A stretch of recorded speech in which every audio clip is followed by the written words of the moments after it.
ফোনযোগে সংযুক্ত হৈছোঁ আমাৰ সাংবাদিক কুলদীপ শৰণীয়াৰ সৈতে আপোনাৰ পৰা সবিশেষ তথ্য জানিব বিচাৰিছোঁ। এগৰাকী খেলুৱৈ পৰীক্ষা দিবলৈ যাওঁতে তেওঁ ধৰা পৰিবলগীয়া হৈছে। এই অধ্যক্ষগৰাকীৰ বিৰুদ্ধে অভিযোগ কিমান দিনীয়া? অংকুৰ শৰণীয়া নামৰ ল'ৰাজনক কালি গ্ৰেপ্তাৰ কৰিছে গুৰেশ্বৰ আৰক্ষী আৰু তাৰ পূৰ্বে অংকুৰ শৰণীয়া গ্ৰেপ্তাৰ কৰাৰ আগতে ৰমেন কলিতা নামৰ ব্যক্তিজনৰ ওপৰত সন্দেহ হৈছিল গুৰেশ্বৰ আৰক্ষী আৰু অসম আৰক্ষীত পৰীক্ষা দিবলৈ গৈছিল শৰণীয়াই। 13 ডিচেম্বৰ 2024 তাৰিখে পৰীক্ষা দিবলৈ যোৱাতে তেওঁক আৰক্ষীয়ে সোধপোছ কৰি তেওঁক পৰীক্ষাৰ পৰা উলিয়াই দিয়া হৈছিল আৰু পৰৱৰ্তী সময়ত তেওঁক গ্ৰেপ্তাৰ কৰা হৈছিল। আৰু সমগ্ৰ ঘটনাটো তেতিয়া পোহৰলৈ আহিছে। ৰমেন কলিতা নামৰ এগৰাকী অধ্যক্ষই তেওঁক এখন ভুৱা প্ৰমাণ পত্ৰ দিয়া বুলি কোৱা হৈছে, যিখন সংস্কৃত বৰ্ডৰ অসম সংস্কৃত বৰ্ডৰ পৰীক্ষা প্ৰৱেশিকা পৰীক্ষাত তেখেতে উত্তীৰ্ণ হোৱা বুলি এখন প্ৰমাণ পত্ৰ দিছিল আৰু সেইখন ভুৱা বুলি আৰক্ষীয়ে কৈছে। আৰু পৰৱৰ্তী সময়ত কালি নিশাৰ ভাগত ৰমেন কলিতাক আৰক্ষীয়ে আটক কৰিছে। ৰমেন কলিতাৰ বিৰুদ্ধে অভিযোগ উত্থাপন হৈছে বা তেওঁক গ্ৰেপ্তাৰ কৰা হৈছে, সেইগৰাকী অধ্যক্ষই কেতিয়াৰ পৰা এই ঘটনা সংঘটিত কৰি আহিছে আৰু কিমানমান লোকক এনেধৰণৰ ভুৱা প্ৰমাণ পত্ৰ দিছে, কিবা তথ্য আছে নেকি আৰক্ষীৰ হাতত? হয়, বহু লোককে দিয়া বুলি এতিয়া কথাবিলাক ওলাই আছে। পৰৱৰ্তী সময়ত অধিক তথ্য ওলাব, কিন্তু অংকুৰ শৰণীয়াৰ লগত আৰু কেইবাজনকো তেওঁলোকে 7,000 টকাৰ বিনিময়ত তেনেকুৱা প্ৰমাণ পত্ৰ গৈছে। সংস্কৃত স্কুলৰ নামত পৰীক্ষা পাতি তেওঁলোকে নিজে তেনেকুৱা ধৰণৰ পৰীক্ষাৰ মাৰ্কশ্বিট চাৰ্টিফিকেট ইত্যাদি দিয়া বুলি এতিয়া অভিযোগবিলাক উঠি আছে। হয়, কুলদীপ, আপোনাক ধন্যবাদ জ্ঞাপন কৰিছোঁ। পুনৰ এবাৰ জনাইছোঁ, ভুৱা প্ৰমাণ পত্ৰ দীৰ্ঘদিনৰ পৰা প্ৰদান কৰি আহিছিল এগৰাকী অধ্যক্ষই।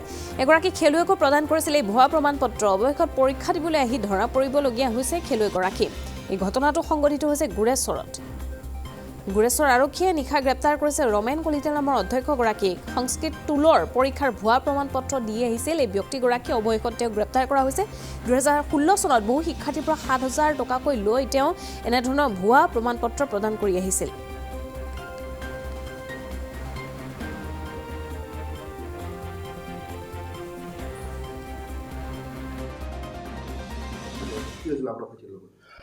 আমাৰ অংকুৰ শৰণীয়া নামৰ মোৰ ভাগিন ল'ৰা হয়।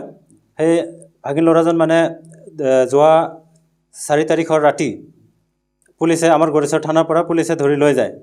পুলিচে ধৰি লৈ যোৱাত মানে আমি হতবাক হ'লোঁ যে কিয় পুলিচে ধৰি লৈ গ'ল, কিয় ধৰিলে। তাৰপিছত সিহঁতে ক'লে আমি একো ক'ব নোৱাৰোঁ, এইটো বৰবৰী থানাৰ কেছ হয়, সিহঁতে কেছ ফাইল কৰিছে, আমাক ধৰিব দিছে, আমি ধৰি দিছোঁ আৰু ইয়াতে একো কথা নহ'ব, তহঁতে বৰবৰী থানাত যাব লাগিব।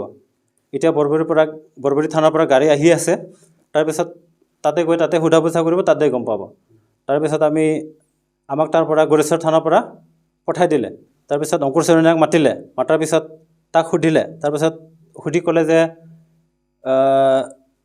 তোৰ ডকুমেণ্ট ভুৱা হয়। কি ডকুমেণ্ট ভুৱা? তাৰপিছত তই ইণ্টাৰভিউ দিব গৈছিলি? ইণ্টাৰভিউ দিব গৈছিলোঁ।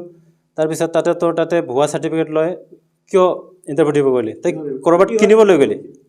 মানে পুলিচ কামাণ্ডৰ ইণ্টাৰভিউ হৈছিলে ডিচেম্বৰৰ 12 তাৰিখত। 12 তাৰিখত ইয়াৰ পৰা গৈছে, 13 তাৰিখত হৈছে। বৰবৰী থানাৰ অন্তৰ্গত তাতে সেই ফিল্ডতে হৈছিল বোলে। তাৰপিছত তাতে কেইজনমান মানুহক মানে বেলেগ বেলেগ কৰি ছাইড কৰি থৈ দিছে। ছাইড কৰাৰ পিছত সিহঁতক আৰু এটা ডেট দিছে যে 27 তাৰিখে তহঁতে আকৌ আহিবি। তেনেকৈ মানে কোৱাতে সিহঁতে এখন ফৰ্ম দি দিছে যে এই ডেটত আহি যাবি তহঁতে। তাৰপিছত সি আকৌ ৰাগবি খেলে। সেই ল'ৰাজন ৰাগবি খেলে আৰু কেম্পিং কিবা এই জংঘলৰ ৰাফটিং এইবিলাক কৰি ফুৰে।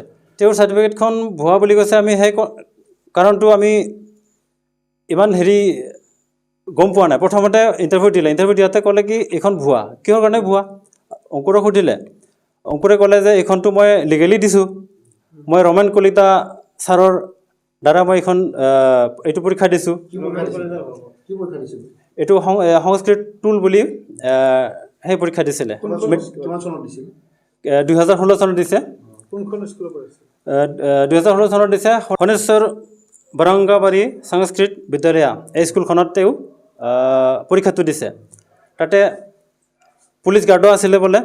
তাতে যিমান দিন পৰীক্ষা গৈছে সিহঁতে ঘৰৰ পৰা আপ ডাউন কৰিছে, বৰষুণৰ বতৰত তেনেকৈ ভিজি গৈছে সি। তাৰপিছত আৰু লাষ্টৰ দিনা বোলে 2জন মানুহক এক্সপেলো কৰিছে। সেই কথাটো মানে তেওঁ নিজে কৈছে অংকুৰ শৰণীয়াই।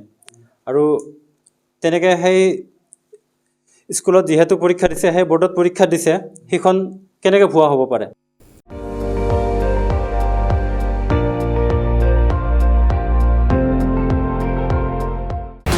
আপুনি চাই আছে ND24 সৰ্বশ্ৰেষ্ঠ নহয় সৰ্বোত্তমৰ দৌৰত।